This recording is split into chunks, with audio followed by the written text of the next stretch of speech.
Well, it's lovely to be able to introduce this workshop of Tracey's on supervision.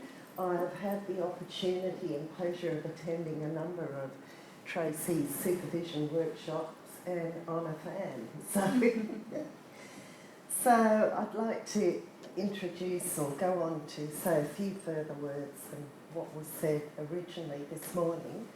As we've heard, Tracey is the Executive Director of Amovita Consulting and is a leading speaker and professional on developing high performance in the workplace. In addition to her work as an Executive Director, Tracey has an interest in research, leadership and neuroscience, and has developed an integrated model of coaching and supervision. Tracey is currently researching high performance supervision and supervisor training with Griffith University in Queensland. Thank you, Tracey. That's I had my confirmation for my PhD a week and a half ago, hence the dark circles under my eyes. It's really interesting because anybody that says when you do that study that you're going to lose your life in the first year, they're absolutely right. So, I'm really pleased that I don't have small children anymore because of the time that it takes. Thank you for taking the time to come to this workshop today. I really was thinking about what would be really useful in this workshop to give you a bit of an overview of the PACE model, because some of you have been to our training or know of the model in the sector, and some of you are probably very new to this model. It started being developed in about 2007, and we're just about to, within Amovita, go into some research internally about this with a lot of the people that use it across Australia, because the results anecdotally in supervision are really, really good, where staff feel better supported and valued. It makes ensures that the supervisor is awake and conscious in supervision, because often supervision is done on the run or people don't really understand the concept in which it's delivered. The other exciting thing is I'm going to take you through today how to use the model. So if you've never been to any of our training or you're going to other supervision training, this will be really useful for you to take back into your supervision, to use it as a professional to be able to make your supervision very, very effective. So who in the room has supervision? Okay. Most of you have supervision, yeah. What works really well? What do you know that works well for you in supervision, and do you get really quality supervision at the moment? I think organised beforehand. Yeah. So to have some structure in the supervision and not just go in and start rattling off what's happening with clients and so forth. Yeah. Yeah, to actually have some structure. Absolutely. Absolutely. It's useful, it's not enough for me just to be listened to. I'm trained as a psychiatric risk counsellor. It just turns me off straight away if I feel someone's just paraphrasing or active listening. I want someone to be able to come back to me and maybe point out some area that I haven't noticed myself, because all of us, you can't see behind your head. So that's something that I'm missing. That's what I'm looking for. Fantastic. And that really resonates with a lot of you. So one of the things in supervision now, over the last couple of years, we now do an intake process in supervision. We have a whole series of questions over a number of years that we've gathered from people. And so now in the very first supervision when we meet with somebody, or it's never been done before, we actually go through some intake questions for exactly that reason.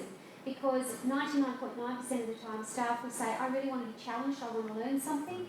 It's not a talk fest, we're there to do particular work, etc. It's meant to be a really relaxing environment where you've got a relationship and the staff members getting out of it as much as they possibly can.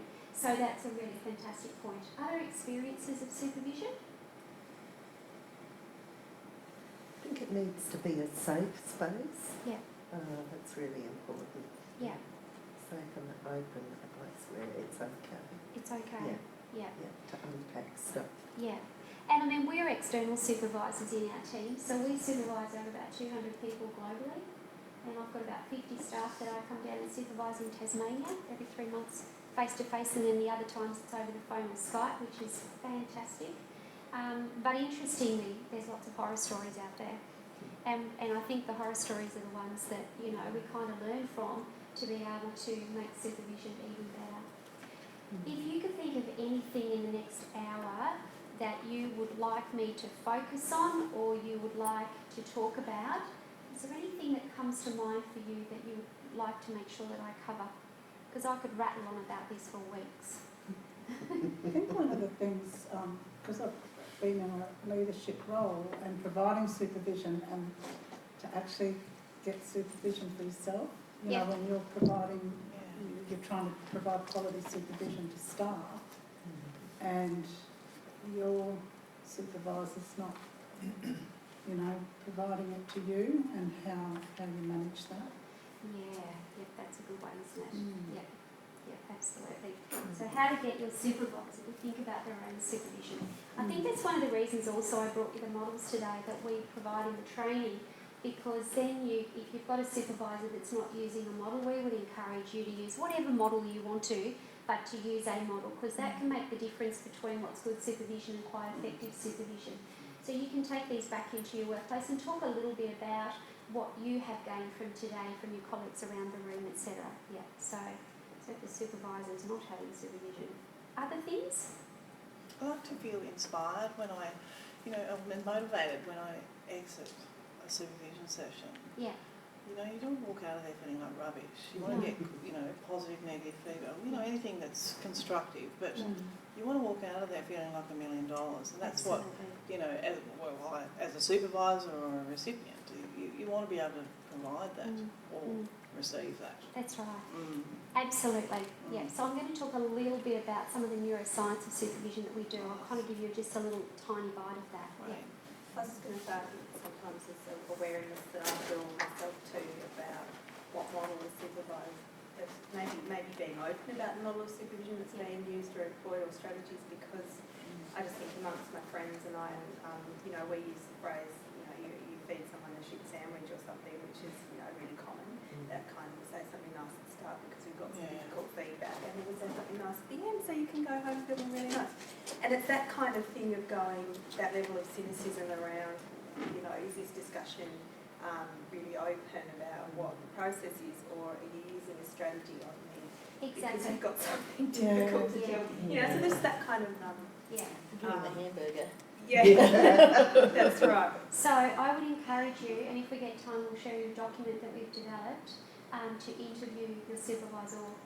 So you might not go back from this and go, we learned in the workshop, we've got to come back and interview. Maybe be a little bit more subtle than that.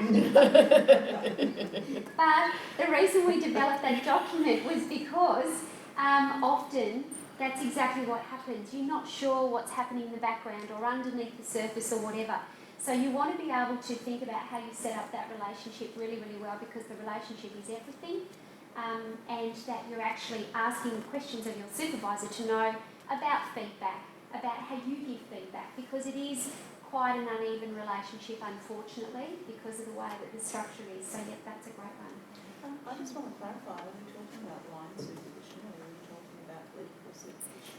Today, that's a really good question. Today I'm going to take you through the model that is line, professional and clinical, the way that you can use it. Because even though supervision's been around for a million years, I still am amazed at the confusion or concerns about line supervision, professional clinical supervision, and also that line supervisors that are professional supervisors, it's tough because they have a due role. So one of the things with this model is that you can actually, for the supervisees in the room, you can actually encourage your supervisors to be able to separate the line management function and the professional clinical function. Does that sound okay? Yeah. All right. Does that sound okay? And I think as we go through the model, you'll actually see, I'll kind of touch on a few of these things that we've talked about. So let me just show you the models. So before I take you through the PACE one, because then you'll actually be able to adapt it to any of the models. So the PACE model, we haven't got clinical around it because we've put professional, practice professional, so that it fits any professional setting. And in Queensland Health, it's still a lot of the staff get very confused about professional supervision, clinical supervision. So this is clinical supervision as well. So that's no different to Tasmania. Is that right? Yeah, okay, yeah. Claire, wherever you want to... No, that's okay, we've only just started. We might just... Yes, just over there. Okay, so the PACE one is for professionals that are in clinical direct line practice with clients, etc. If you then look at the FACE model, the FASE, we developed this model last year, because we found that admin, operational support staff, frontline reception staff, never get supervision, often are not told what it is, and they're often forgotten about. So we thought, Lord, we're going to make a model just for them. And you can imagine now where this is used, staff get very excited because staff are actually asking for supervision. So the FACE model is for those staff. Then we have the LACE model, the LACE business acumen model. So this is for leaders, managers, CEOs, directors, etc. And I supervise, which we can't use the word supervision in the corporate sector, we call it coaching. I use this with even people like in ABB Australia, which is all that machinery, conveyor belts, engineering sort of thing. So we use that where we're doing coaching and supervision with leaders. So then the other thing that we've developed recently, if you go to the MACE model, this is for those leaders, team leaders and coordinators that are quite not the LACE model. So they don't need to do lots of visioning and big budget processes, etc. And then you've got the PACE model, that is for clinicians, professionals, etc. The MACE model is for those team leaders and coordinators that are kind of stuck between they're middle managers. And they're also for those staff, because we do a lot of supervision in DHHS down here, a lot of staff are kind of stuck in that project management team leader role, so we developed the model with that in mind. So we use this a lot in Tassie, the MACE model. And then the VACE, going with the same acronyms, this has come about because of the Salvation Army in Tasmania, which is absolutely brilliant. So this is for those organisations that have lots of volunteers that never get supervision, that are in that quasi-professional because of the industrial nature in which we all work in. So we've developed one for volunteers. And for those staff that, volunteers that work in the humanitarian area. So that's, I think I'm going to promise you there's going to be no more after this 6. It'll drive me crazy. Okay. And then the other amazing one that I'm really delighted to show to you as the first group ever is our beautiful PACE model, which is for Aboriginal, Indigenous staff in organisations, and I'm immensely proud of this. The reason being that we've done a huge, over 2 years, one of our staff, James, who is Aboriginal from, northern Queensland, he's actually been doing a consultation process from Queensland right down to Tasmania over a 2-year period, and it's resulted in a contemporary artist so that we are making sure that, we're respectful of all Indigenous professionals. And so you can lightly see the words around the outside, but we're very excited about this. And we're going to be launching it in Townsville with a whole big group of Indigenous elders and cultural advisors that really, really love this model, that finally we've got something for Aboriginal and Indigenous professionals in organisations. So we've only just finished this in the last couple of weeks, hence, we haven't really gone to print with it yet. So, and we've just finished working with the artist last week on, behind it will be the words that will actually represent each of the quadrants from the artist's perspective. And as you can see, it's kind of modelled on the PACE model for Indigenous Aboriginal professionals. So I'm enormously proud of that one.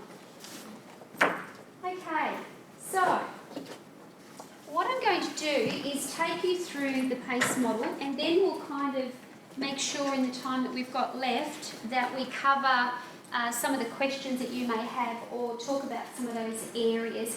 And as I'm going through the model, for anybody that hasn't seen this before, please interrupt. I really would love this to be an interactive discussion if that's okay. As you can see, I've got used to drawing pretty good circles, having done it so many times now. Okay. And in organisations now, we've got all sorts of posters, the little banners. So the colour, again, with what we talked about this morning, the colour can be in organisations, which is very, very brain friendly. So this is how I actually present it in the training, And also, if I was supervising any of you in the room, then what I would do, individually one-to-one, I would take you through the same process. Is that okay? All right. So, and if you can help me with the model in front of you and other things that you can think of when I'm asking you the particular questions around the quadrants, if we can fill the quadrants with as many words as possible. And then I'll tell you the reason why and how we actually came to that decision. So you can start anywhere in the model, and it goes like this. We'll start in the administrative quadrant. So if I was in professional clinical supervision with you, or we're in line supervision, and we were talking about the administrative or the organisational components of our discussion, what sorts of things do you think we would be talking about? Risk management? Yes, risk management. Thank you for kicking that off. That's great. What else?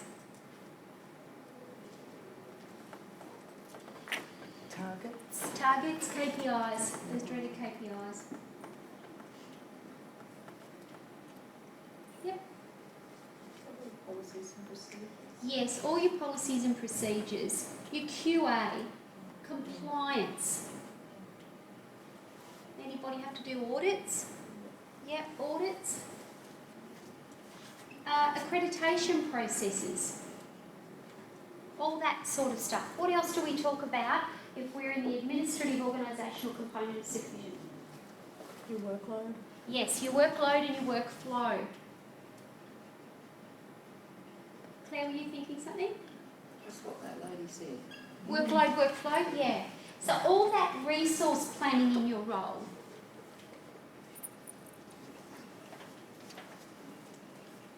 Not enough money. Yeah, budgets, Case notes. case notes. Reporting requirements. What was that? What was that one? Reporting requirements. Yes, all your reporting requirements. It's funny now that I type so much I can't write anymore. It's hopeless. Would you talk about some of the legislative stuff that underpins your work? Spot on. Legislative requirements. Yep. What else do you talk about with your line manager in supervision? Leave. Yep, leave planning. All those leave documents. Other things that I've got there, the performance framework.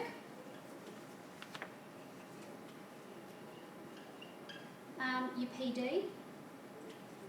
And the annual review process. Is that what we still call it down here? Annual reviews? Performance appraisals? Yeah, that stuff. What else? You're probably also looking at if the organisation requires mandatory training, where you're up to with your mandatories. Yeah, your training requirements, exactly. Assets, like all your asset registers, things like that. Evaluation processes, so you might be involved in evaluation of programs and things, stats. Risk management. Risk, yep, risk management up the top. Oh, is it up there? Is it? Yep, that very first one, so that's good. Data collection, I guess that's part of reporting. All that data collection.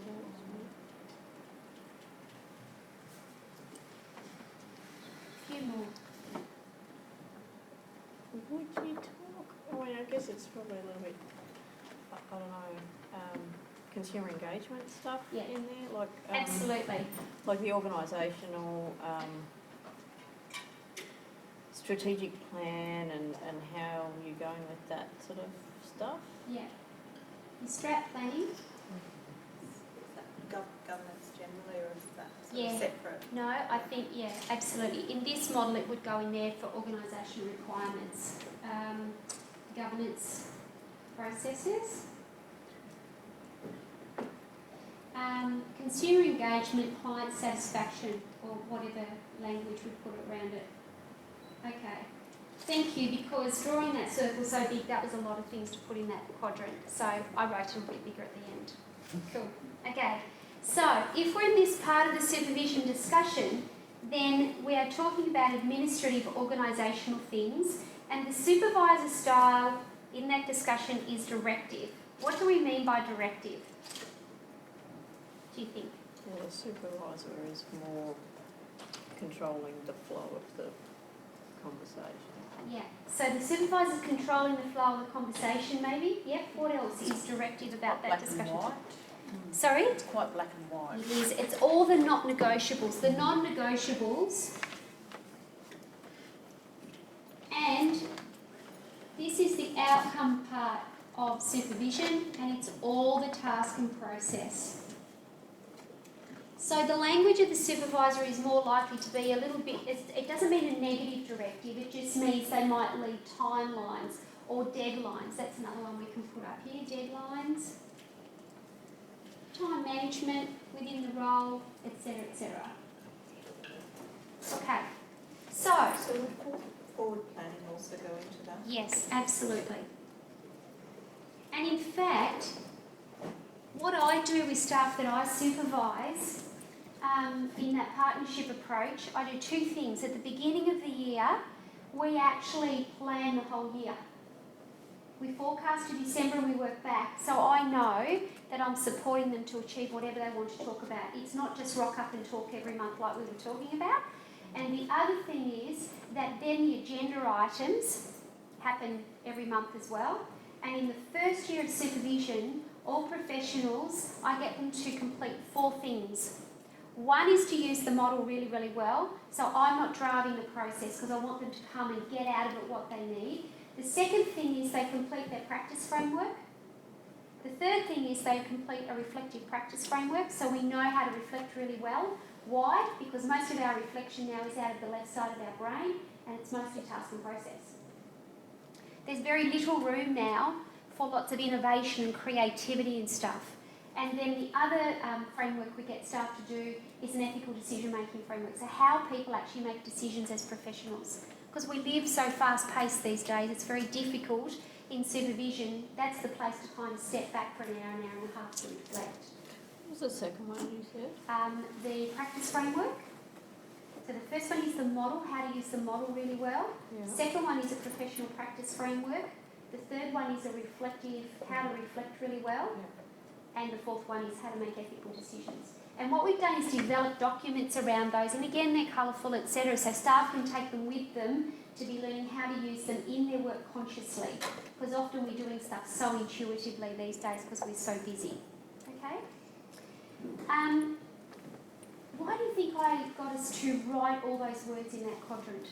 Any ideas? They mean more to us and connect more with us when we're actually coming up with them ourselves and writing them down as opposed to reading them off a piece of paper.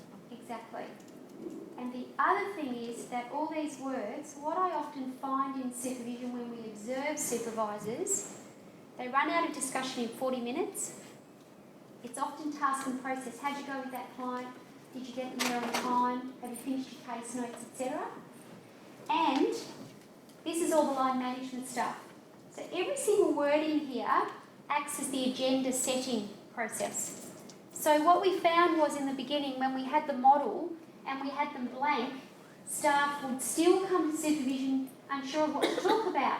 So when we put the words in there, and if I get you to do that, your supervisor now can never run out of things to talk about, and you'll have lots of things to talk about that could be quite creative in that process. Does that make sense? Yeah. And so what I do every single time now with staff that I supervise, I start off not by saying, how you're travelling today, how's your kids, how's your dog, etc. I start off by saying, what would you like to focus on today? So guess what happens in that process? You're focused right away, because 60 minutes in supervision is gold. So that's why we say, what would you like to focus on today? Okay, let's go to the S quadrant. This is a really interesting quadrant. So if I'm in supervision with you and I'm talking about the support part of supervision, you as the person, what sorts of things might I be talking about? Self-care. Yeah. All about self-care. Self-care. Absolute self-care. staff member that I supervise, they have to develop a self-care strategy. All of our team have one, I have one. It's got some amazing stuff on it, because when you really think about self-care in a very different way in supervision, you're more likely to really put that into place. So self-care, and more self-care. Why? Because in our sector we're seeing really increased levels of fatigue, stress and burnout. And a lot of staff that don't even realise it. So we have a big emphasis on self-care. And that's another document that you probably could write down. We probably really look at, particularly in that first year of that relationship. What else do we talk about in the support person part of supervision? The whole team, the work with the team. Yes, how do you work with the team? So the team dynamics. This is where staff can debrief.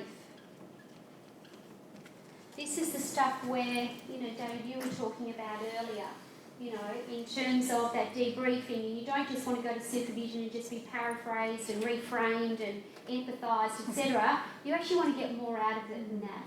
So this is the part of supervision that is debriefing, and you'll find that staff, like all of us, go to this part of supervision, and you might be talking about conflicts in the organisation, or where there's staff that are very fatigued or tired. So the level of tiredness in the team, or the compassion fatigue and all that stuff.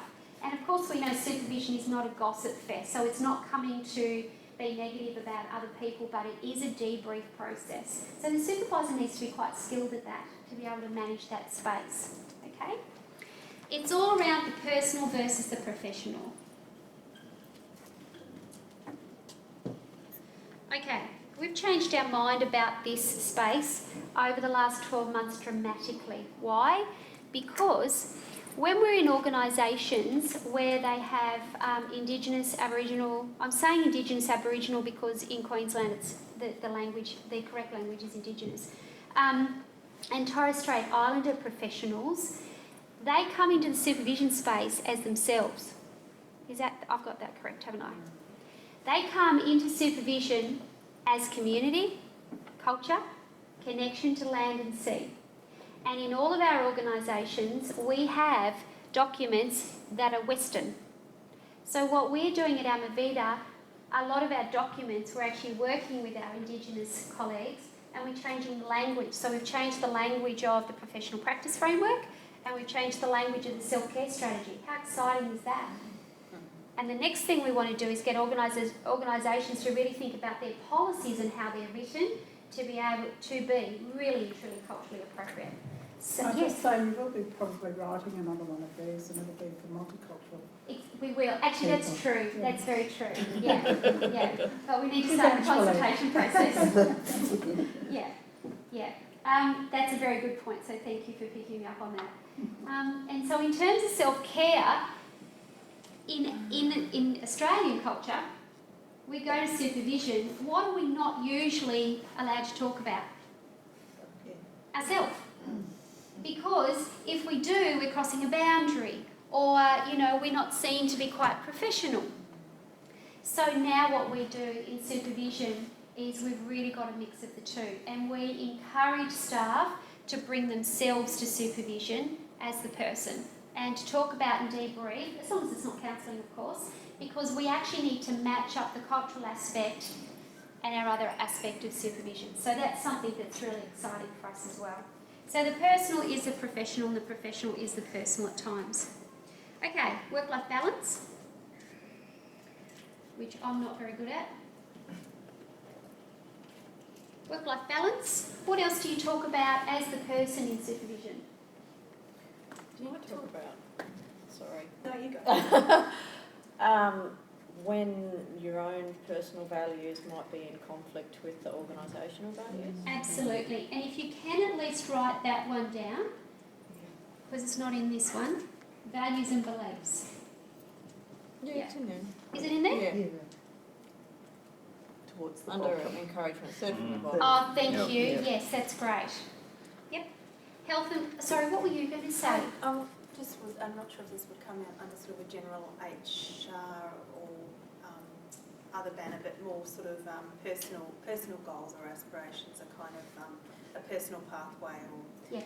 Yeah. I like that. Personal goals, absolutely.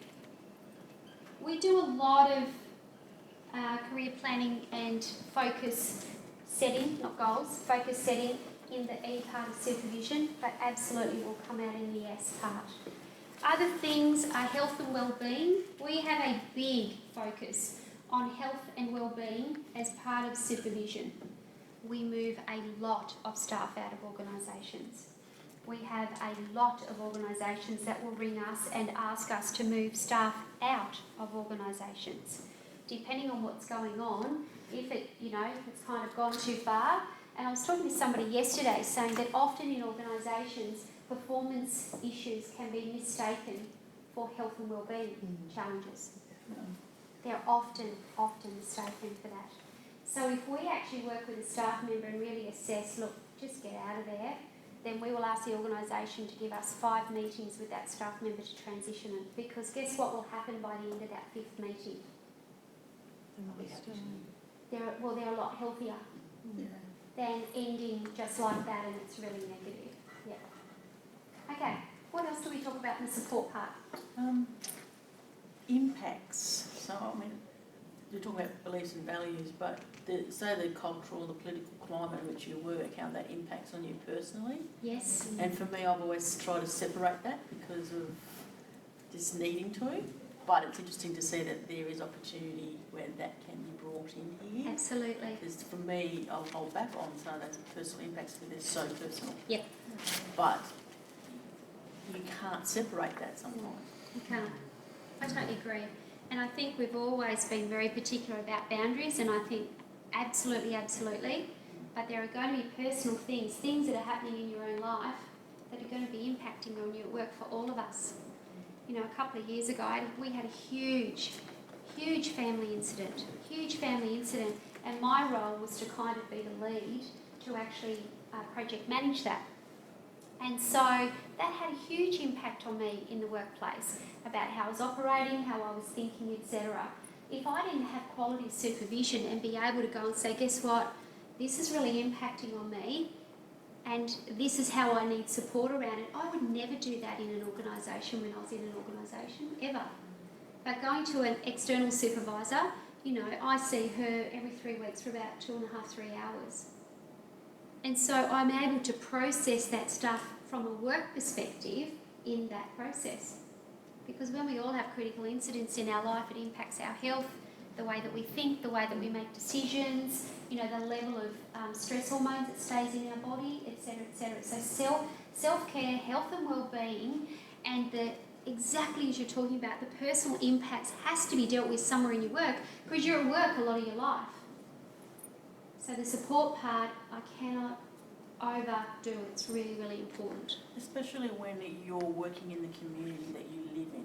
Yes, that's right. Because when you think from a cultural perspective, professionals that are actually doing their work in community as well, they can't separate it here because they come into supervision with that as, community protocols, responsibilities. One Indigenous professional in Townsville that I work with, her organisation was really crabby with her recently because she had a death in the family that they'd never experienced before, and so her role was to be away from work for 4 weeks. For 4 weeks. She had no leave, her manager was a bit cranky about it. Well, guess what? It should have been dealt with here in supervision, as that is the protocol of that family. She can't not say, well, I can't go. She has to be there. It's, so it's that stuff that we're really starting to change our thinking about, which is really great. And how did that impact on her job? Did she keep her job or not? She did keep her job because she's a cultural advisor, so it's legislated that role has to be there in that part of the sector. So, yeah, she could come back to her role, but she was really stressed about it. The manager was really cranky about it. Some of the other stuff, well, why does she get to go and do her stuff and I can't go for 4 weeks? So we've really got to think about this stuff around. That indicates training, eh? Yes, well, they do training. Training does not equal knowledge. No. Practice knowledge. That's exactly right. So that's why we're starting to progress to change language in our documents so that we bring the divide smaller. Yeah. Okay, other things that we talk about are stressors, role and job satisfaction,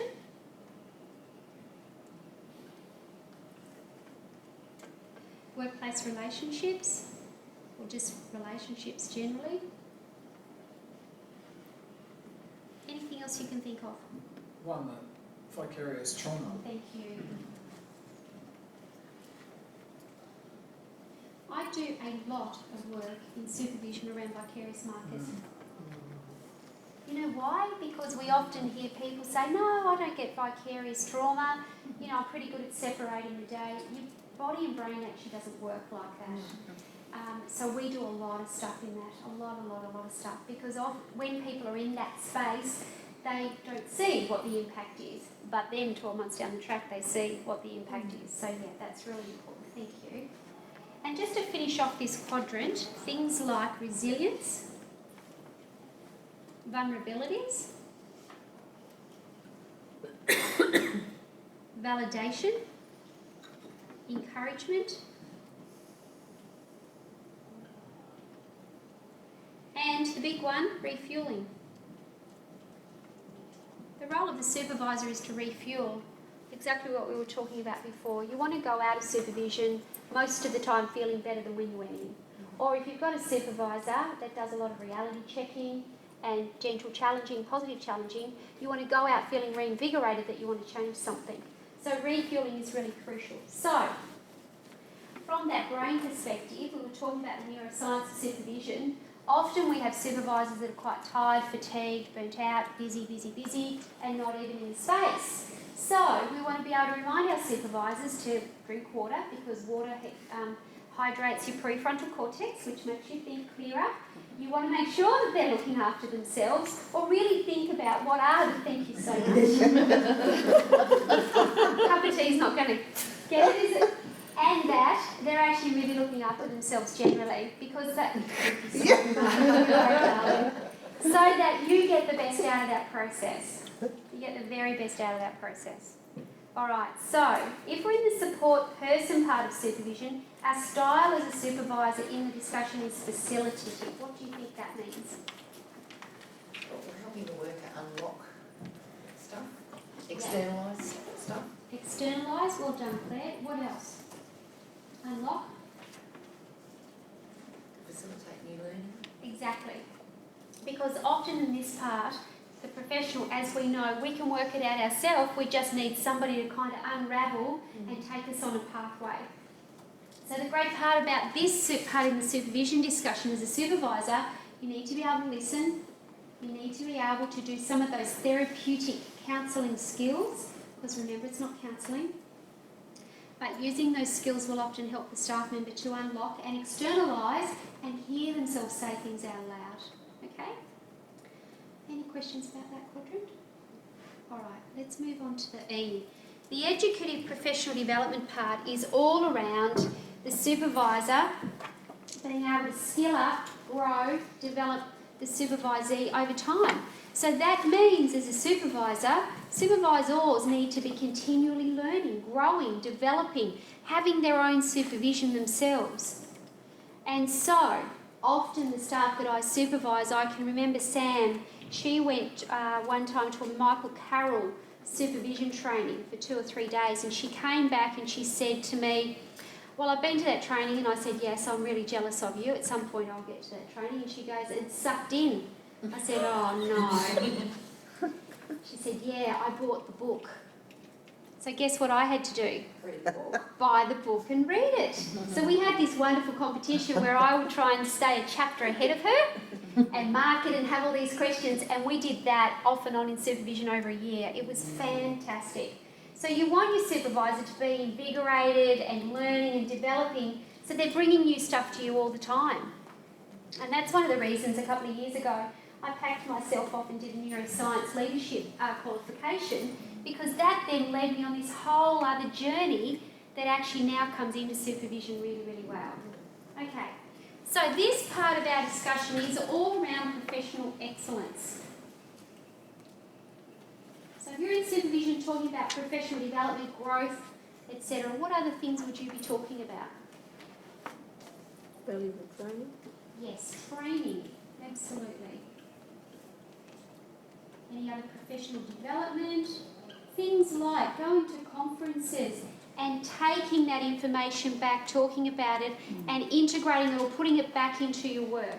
So it's also your transfer of knowledge, skills, values, and competencies. Because to actually transfer any information back from training, conferences, stuff like that, there needs to be about 11 things present. So we don't really pick up a lot in different processes unless we've got the opportunity to practice it. What else do you talk about in this part of supervision? How do you apply the training that you've attended to your work practice? How to apply.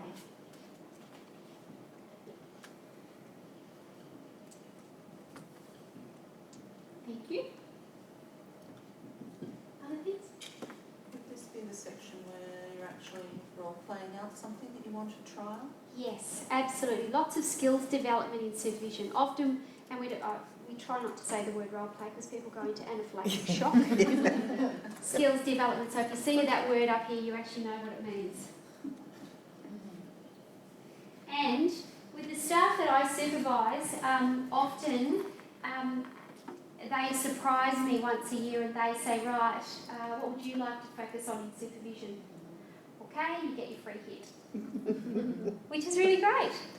And so I often do that so they can kind of see what it feels like on the other side, that I'm not prepared for the discussion, so it's me coming to that process, and it's fantastic. So we do lots of skills development in supervision, absolutely. Thinking about how you apply things. In this part of supervision, that's one of the reasons Amovita has so many tools and resources that we've developed. So it's all about tools and resources, because when you have tools and resources in supervision, it's just not verbal communication. You're actually meeting different learning styles and you're taking those things back into your work and your practice. And so we're always developing stuff and we're always using tools and resources in supervision. Okay, what else have we got? Anything that's related to your profession, specific profession, whether that's social work or psychology or whatever. That's exactly right. All your requirements from your professional association or your professional body. And staff that we supervise in the sector that may have Cert 4, Cert 3, diploma, we get them to actually work to the ACWA Code of Ethics and Framework, which is the Australian Community Workers Association. So that if they're not required by a body, we actually get them to work to that. This is all around any particular research or evidence that you may be using. You know, for example, a lot of the staff we supervise in PIR, we've done a lot of work with the staff around, because motivational interviewing is back in vogue. So we've done a lot of training in that area with them. And then they bring that evidence from the research and what they've read and how they're actually putting that back into their work. So that sort of thing. And the other thing in this quadrant we do a lot of is career planning. So staff that have actually done some training or qualifications, if they've not done anything for 2 years in supervision, every 2 years we actually look at something that contributes to their career. So every 2 years they're refreshing qualifications or training or particular things. So in here I've also got qualifications.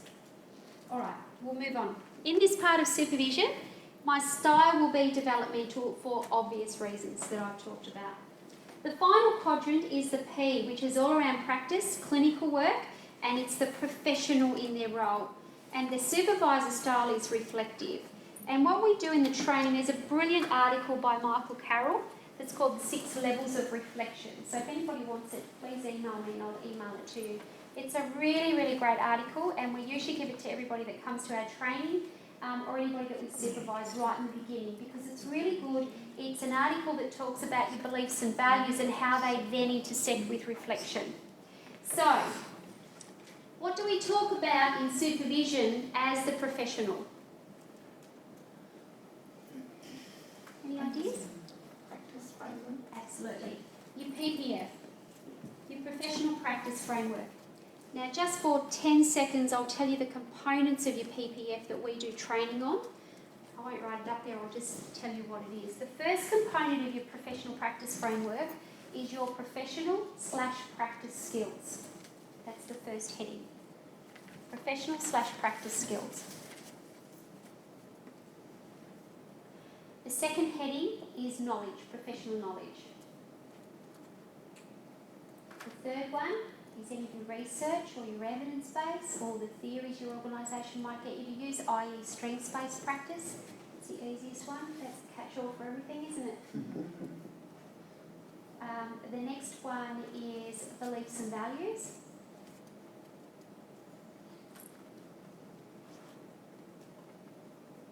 The next one is professional identity.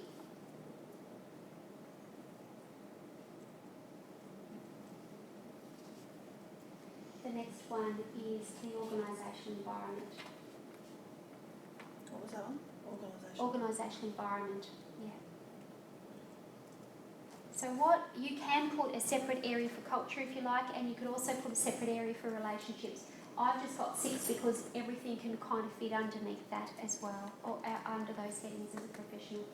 And what we do in that first year, staff will actually see where they draw those things from, and then what are they, and then we want to see in supervision how they're actually talking about those things in their work. So instead of, well, I took Molly to the library and I crossed her across the road and she picked a book and she was really happy, and then I took her home and we had a fantastic shift, to actually I was really mindful when I was talking to Molly going to the library, I was using quite strengths-based language, that I was blah, blah, blah. So it gets the professional to be more conscious about what they're doing, and then they can come back and talk about that in any quadrant, but particularly the P quadrant. So that's what the PPF is. This is all about any frameworks, approaches, any models you might be using, interventions, as a professional with your client work. We also talk about ethics in this part of our discussion, any ethical dilemmas. We talk about reflection and how we do that, because that keeps us fresh, invigorated, and also keeps the stress away. I've got their professional practice framework and professional identity, and they go with each other. This is all about language that we use. Often you'll see staff come to supervision and the language that they're using actually doesn't fit the role, or the role doesn't fit the language. So we look at that which I guess we've been talking a lot about over the last 2 days. Reporting of client cases. This is all your case review work. Often professionals won't do case reviews in the P quadrant, they'll do them in the A quadrant. So it's just ticking off the tick and flick that things have been finished. And also this is about evaluation.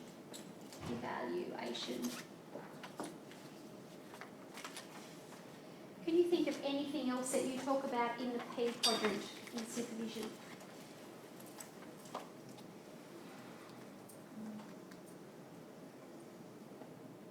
I've got a bit of an offside question just about the language. Working, I guess, under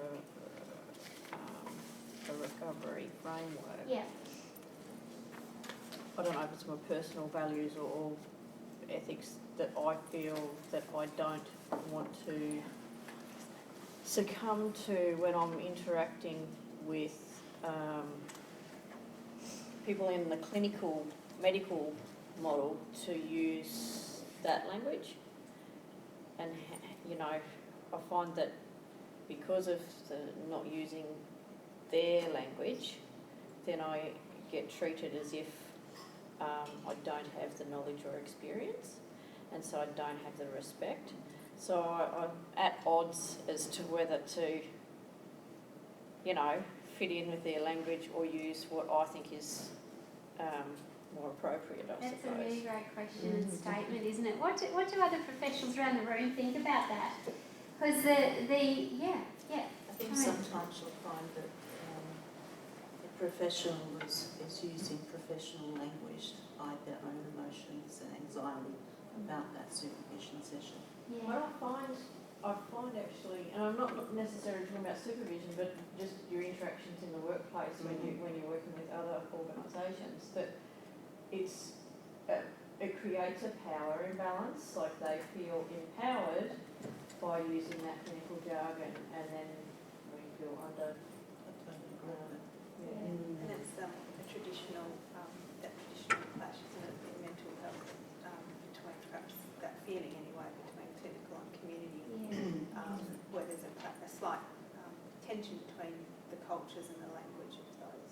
Yeah, like that's one of the reasons I've not worked in youth. Can you imagine me working with young people? They'd eat me for breakfast. Why? Well, because You wouldn't be using their language. That's exactly right. That's exactly right. So I really get what you're saying, and I think that a lot of the staff that I work with young people, we've come to the conclusion you've got to be able to meet them where they are at. Yeah. So that includes language sometimes. So Because that's the thing is, I feel like we should be trying to pull them a little bit our way, and so if I was to succumb to that, then I feel like I'm not trying to make that shift. I think you would anyway, and that may be the belief in the value when it's about pulling them this way, because we all try to do that. It's really interesting because I do a lot of work with staff, and we're doing a lot of work in the disability area at the moment, where one of the first things I say to staff is, what is this in terms of what you do? And they go, well, my role is to make it better for the client and to fix the situation and to be able to assess really well, and and I go, well, no wonder everybody's exhausted. Your role is really that, not to pull them this way or that way or that way or that way. That's right, I'm actually participating in that power struggle by... But all of us do. All of us do because of our personal beliefs and values that I want to be able to contribute. The thing is, your personal belief and value will be met because you're going to where that young person is at, and purely by you being with them, etc., and using some of this stuff, then they might want to go with you. Yeah, it's not easy. On the 3 words, help me understand, Help me understand. help me understand. You've just used a term that I'm not familiar with. Yeah. So there's your honesty and transparency, Yeah. your supervisee's opportunity to give you a bit of knowledge perhaps. Yeah. But I found that really helpful, especially when I get stuck, is Yeah, can you help me understand that? absolutely. No, I think they're great. Is that it? It's not a good Have your underwear hanging out? That's it, isn't it? That's it. And don't talk, just grunt. We had this guy in Queensland that was running a young person's shelter. He was just brilliant, Jared. And he decided that because he worked with the young kids and they just loved him, as often teenagers love male workers.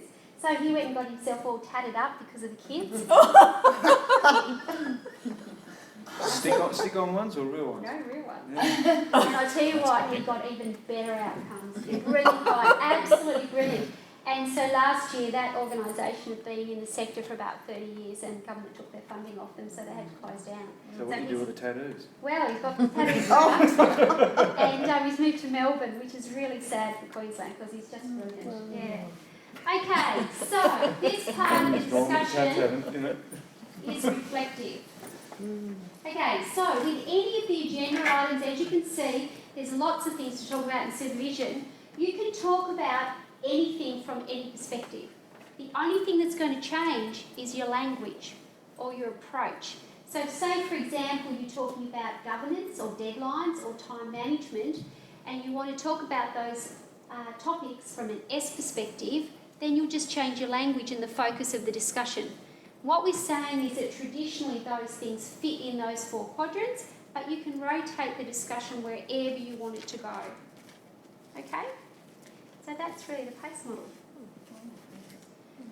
I'm going to show you how to evaluate the discussion at the end of every meeting, but before we do that, because we've got about 15 minutes left, is there anything you would like to ask about the model, or anything that I wasn't pretty clear about, or anything where it came from? So from my perspective, so you'd be looking at any of those things like you were saying, and how that's delivered is, depending on what you want to bring up on the day. Yeah.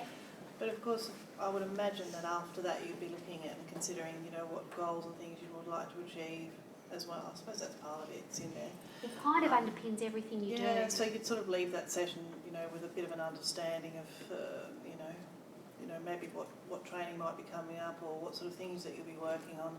So I guess I sort of want to sort of look at the end of the session and what the expectation might be Yeah, from your experience, what people take away Yeah. often. yeah.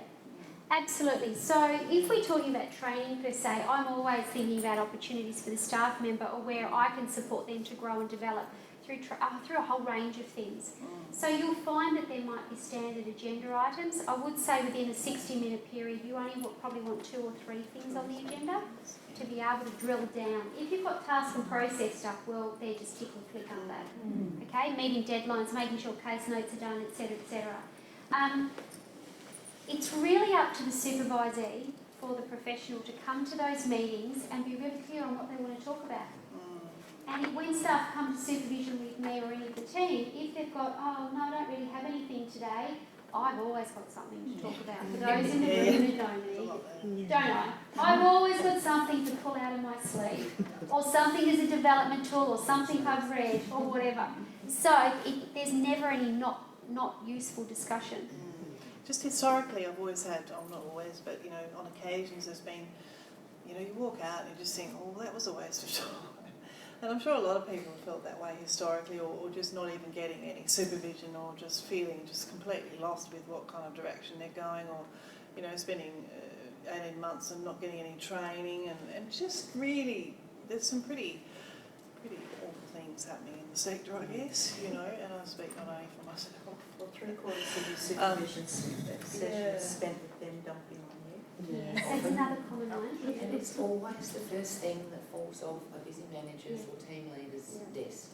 Always. I supervise a couple of youth workers and it's diabolical them rescheduling meetings with me, not the other way around. And it's difficult to the agency pays for clinical supervision and it's difficult to get them to understand the benefit of it, I guess, because they haven't had a fabulous experience in the past. But that in this sector, it's diabolically difficult to get good clinical supervision. Yeah. So I think that's because if we want good supervision, we have to fight for it. Like, it's up to us as supervisees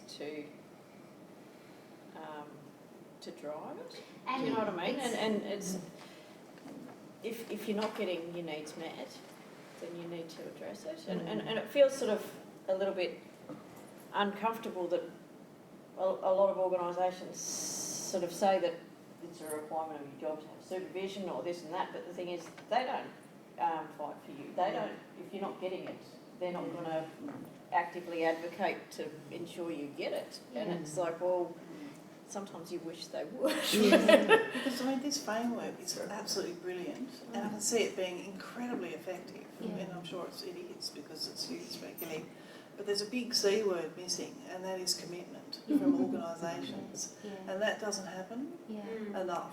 And I guess that, for me personally, is where I can see that work needs to be done, is making sure you're looking after your people. And they're all really good points. And one of the reasons that this is crucial, because, and why I said in my presentation about supervision moving forward, is because with the NDIS coming, guess what's happening? Supervision's reducing. There's no money. There's They no don't money. allocate There's it. no money. So, for example, we're across about 200 organisations. In the last 3 months alone, we've had 3 or 4 organisations that have said we're going to finish up, or we're going to go with somebody cheaper, or no, under NDIS we won't be able to do it. Now, for all of us that have external supervision, an external supervisor is anywhere between $150 and $225 an hour. Ouch! And we're on the lower end of the scale. We actually, for community-based organisations, we go the cheapest as possible. We actually meet their budget, so whatever they need, we provide within their budget. But the problem is that with NDIS coming, we're having organisations contacting us and saying, so what's actually happening as a result of that with the shift in the sector, we're finding that staff are going, no, that's one thing I'm not going to get rid of is my supervision. So they're coming individually now. rather than the organisation in some circumstances. Because I guess in the family mediation area, staff are required to have supervision. It's a requirement of the funding agreement. But in all other roles, there is nothing. So it's about the commitment of the So who organisation. is it that needs to make a stand at that funding level to say, no, this needs to happen? To value your staff, to make sure that they're not going to burn out. You know, who is at that top level to say, this needs to be in the requirements, this needs to have allocated funding? It would save the country a lot of money. Yeah, that's right. We did, a few years ago, we did a longitudinal study over 2 years in an organisation about supervision. It was an internal project, and we found it hit the HR bottom line by 2%. So across the staffing team of about 700 staff, there was 2% less sick leave, absenteeism, conflict. They had no mediations during that time. Before that, we were doing mediations every quarter. Investigations dropped, etc. Now, what happened in that organisation, big mental health organisation in Brisbane, and what happened was we had been implementing the PACE model over a number of years, doing some kind of internal research, etc. A new CEO came in. Guess what happened? It all was thrown out, the whole bang lot. Wow. Now that CEO has only just gone to another role in the last 8 weeks. Guess what's happened? You're back on board. You need to come back and fix it. So guess where we're aiming our discussions? We're aiming our discussions at HR.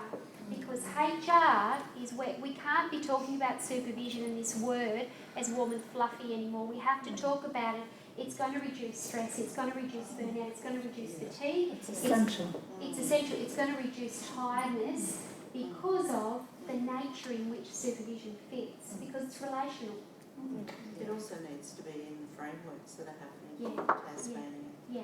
Because if it's left off, it'll never get funded. So people like Mark that were here today from the Primary Healthcare Network, he needs to be having the discussions because he's across everywhere. You know, some of those people that you know, it's about actually making sure it's in his language framework to really understand that it's actually, because Primary Healthcare Network's across so many areas now.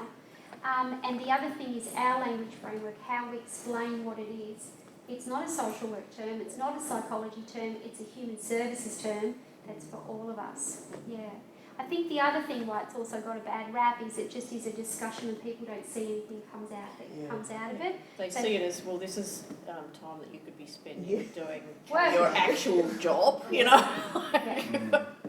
So that's one of the reasons why now in our training we do the neuroscience of supervision, because when you have people come to that training they go, oh okay, you're actually talking about it quite differently. So we're not talking about it as a warm and fluffy discussion. It's absolutely crucial as professionals because it's going to save us money. That's right. So if you need to... The way governments run now, as soon as they're elected, they're getting ready for the next election campaign. So everything's about short-term gain. They're not interested in 15 years down the track whether that saves the country $50 billion.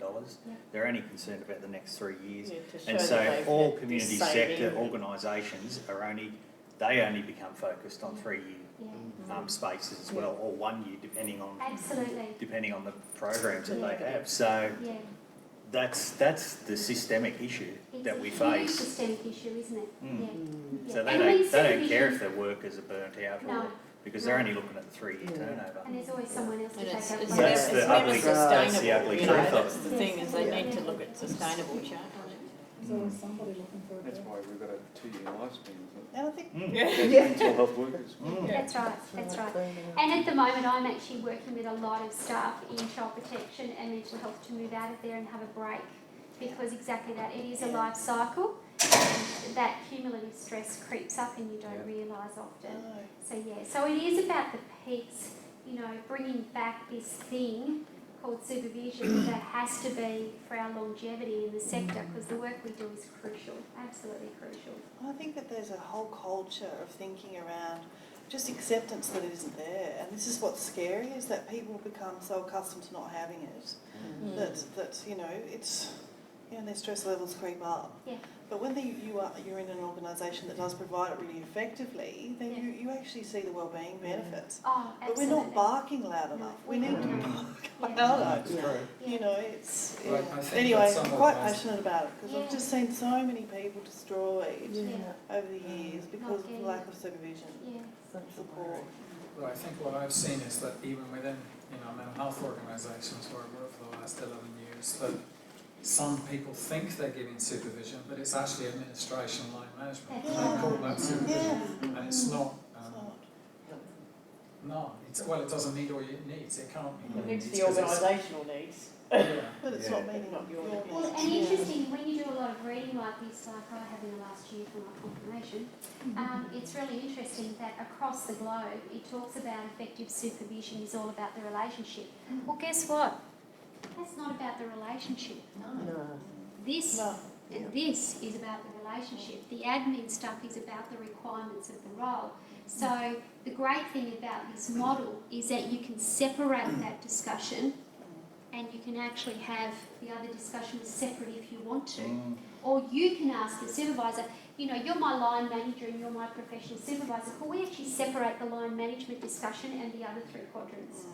Because you'll get That's far more out of it. Yeah. Because your brain will go, that's the tick and flick, okay, I can put that there, instead of mixing it all together. Sorry, Claire, what were you going to say? I was just going to ask you, Tracey, would you suggest doing the tick and flick in the first instance so you can get that stuff out of the way and have the next 45 minutes based on the person? Or even have it as a separate meeting altogether. Altogether? So you might decide to have professional supervision for 45 minutes every month, and you have your line supervision for 15, 20, 30 minutes a month. So all your meetings for your tick and flick are separate because your brain will go, that's separate. Yeah. And then if you find that there are any issues that come up with your supervisor, that's no fault of anybody because it's always tick and flick, and sometimes we feel resentful about that. You're actually shifting the discussion so that when they come, then it's just this and you're feeling really that part of it's relational.